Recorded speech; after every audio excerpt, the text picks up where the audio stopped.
Doctrine des anges déchus, la lumière qui apprend dans l'ombre. Kardec explique que l'idée des anges déchus est née de l'effort humain pour comprendre l'origine du mal et le contraste entre la pureté divine et les imperfections du monde. Les anciennes religions imaginaient que certains esprits, créés parfaits, se seraient rebellés contre le Créateur et, pour cette raison, auraient été jetés dans les ténèbres. L'espiritisme, cependant, offre une explication plus rationnelle et compatible avec la justice divine. Dieu ne crée pas des êtres parfaits pour ensuite les condamner, mais des esprits simples et ignorants, dotés de liberté pour choisir entre le bien et le mal. Ces esprits, en faisant un mauvais usage du libre arbitre, retardent leur propre progrès, s'engageant dans des expériences douloureuses qui servent de leçons correctives. La chute est donc symbolique. Ce n'est pas une expulsion littérale du ciel, mais la descente vibratoire de la conscience qui s'éloigne temporairement de l'harmonie divine. Tôt ou tard, tous retournent à la lumière, car l'évolution est une loi irrésistible et l'amour, la force qui tout réconcilie.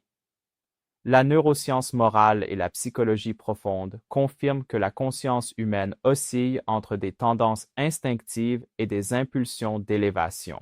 Le ange déchu est la représentation archétypale du conflit intérieur entre ego et esprit, entre le désir de pouvoir et l'aspiration à l'amour. Lorsque l'être cède à l'égoïsme, sa vibration se densifie. Lorsqu'il cherche la compassion, il s'élève. La chute et l'ascension sont des phases alternées du même processus d'apprentissage. La physique quantique offre une analogie élégante. Les particules subatomiques peuvent exister dans des états énergétiques distants. Lorsqu'elles absorbent de l'énergie, elles s'élèvent à un niveau supérieur. Lorsqu'elles en perdent, elles retournent à un état plus dense. Ainsi en est-il de l'esprit. Sa lumière intérieure brille plus ou moins selon sa harmonie morale. Les anges déchus sont des esprits qui, par choix, ont réduit leur fréquence vibratoire, mais qui restent liés au même univers d'amour qui les attend de retour. Kardec affirme qu'il n'existe pas d'anges condamnés éternellement.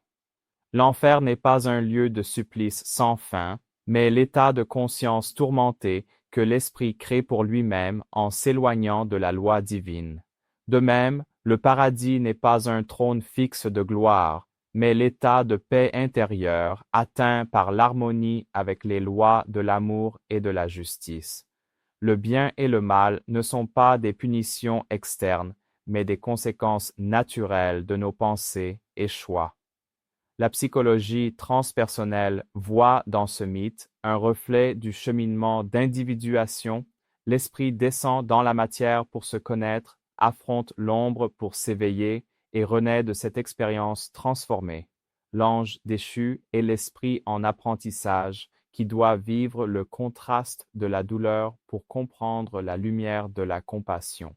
Il n'y a pas de culpabilité éternelle, seulement des leçons temporaires. Kardec explique que dans le langage symbolique de la Bible et d'autres traditions, Lucifer représente l'intelligence qui se berce d'orgueil, croyant pouvoir être lumière par elle-même. Mais aucune lumière n'est autonome, toute clarté provient du soleil divin. La rédemption, donc, se produit lorsque l'esprit reconnaît sa dépendance amoureuse envers Dieu et revient à rayonner la lumière qu'il ne reflétait auparavant que partiellement.